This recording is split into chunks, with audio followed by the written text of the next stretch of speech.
Restaurants work on a very tight margin, and it's important that we control our costs. In order to keep our costs at a minimum, we have to reduce wastage and purchase correctly. Today we're going to talk about purchasing correctly. It basically depends on the size of your premises and available storeroom areas, where you are situated in relation to delivery areas, whether you're in the built-up areas in the city, major towns, or in the remote areas. So all these things come into account in how you purchase. A lot of the smaller establishments prefer to go out, local supermarkets, greengrocers, fish shops, local butchers. Depends. The larger premises, you haven't got the time, it's too busy. You can afford to have deliveries on a regular basis. Going out, doing it yourself, you may save some money, but you've got to value that time. So what do? You must have good purchasing specifications and has to be packaged consistently as much as possible to help stock taking purposes. Before you go out picking a supplier, suggested that you should consider their reputation. Check them out. How they're supplying other restaurants like yours. Have a good record. Maybe you know some of the other restaurants that use them. Maybe talk to them. What think of them. Ask for some references. Maybe think about going to the supplier's premises, see how they operate, how big they are, how efficient they look. Maybe you should also go regularly to the fish markets, fruit and veggie markets, see what's going on, so understand the products available at the time. Also, look at their payment terms, delivery times, the days of the week they deliver. Can they help you in an emergency situation? What quantities are required? What minimum quantities are required to purchase? Have they got a special requirement? Is it an advantage in buying in bulk? Have you got the storeroom to handle the bulk?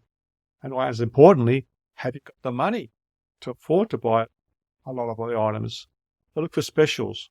Look for special delivery terms to buy different quantities, different sizes. Maybe there's some substitutes for similar items that you're using on the menu. So, different cut of meat. They might say, well, this so on this week, and you can substitute for some other cut you're using, or with chicken or vegetables. Special price, bulky, some vegetable is in abundance. Special deal, maybe half price. Substitute for a more expensive one for that week or that term of that purchase period. So you can set prices for your purchasing items. Dry goods, usually you can set long-term wise. Dairy, probably the same. They vary. Might last for 6-12 months maybe, but they do rise as well. Then you've got meat prices, which last weeks or months. Fruit and veggie, which probably change weekly. And seafood generally fluctuate a lot. So it would be and weekly prices.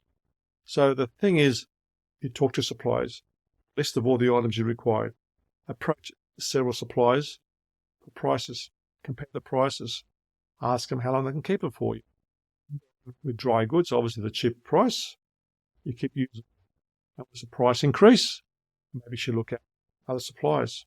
How does it compare with other suppliers? Are they giving you a low price to start off with, then decided to jack it up after they got to know you after a while?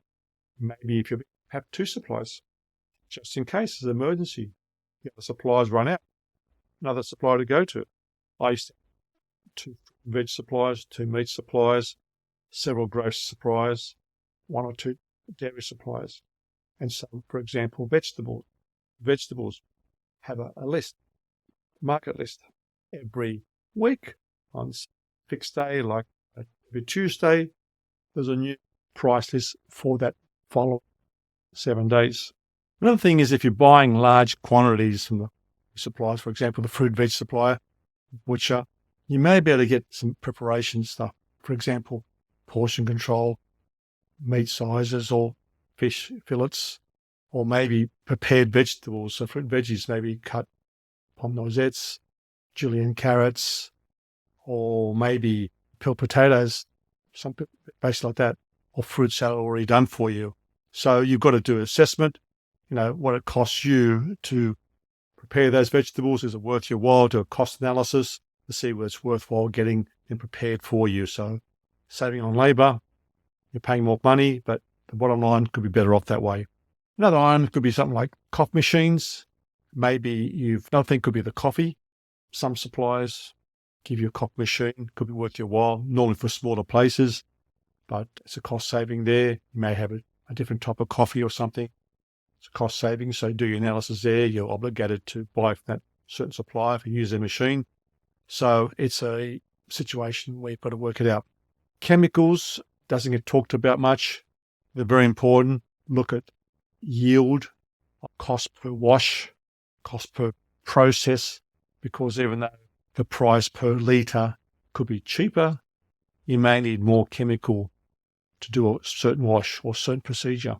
A situation where we had a place I worked at years ago that the quantities were changed so that the machine needed more chemical per wash. So even though the cost per litre was cheaper, ended up costing more money because we needed like twice the amount, whatever it was. So take all these things into account when they're purchasing, because it's very important you purchase right to ensure you have continual supply, stick to your budgets, don't have too much cash tied up in stock. You've got to make sure you've got enough to run your restaurant or run your function center, whatever you're running, and maintaining the quality. Any comments? Subscribe to this channel and like this video.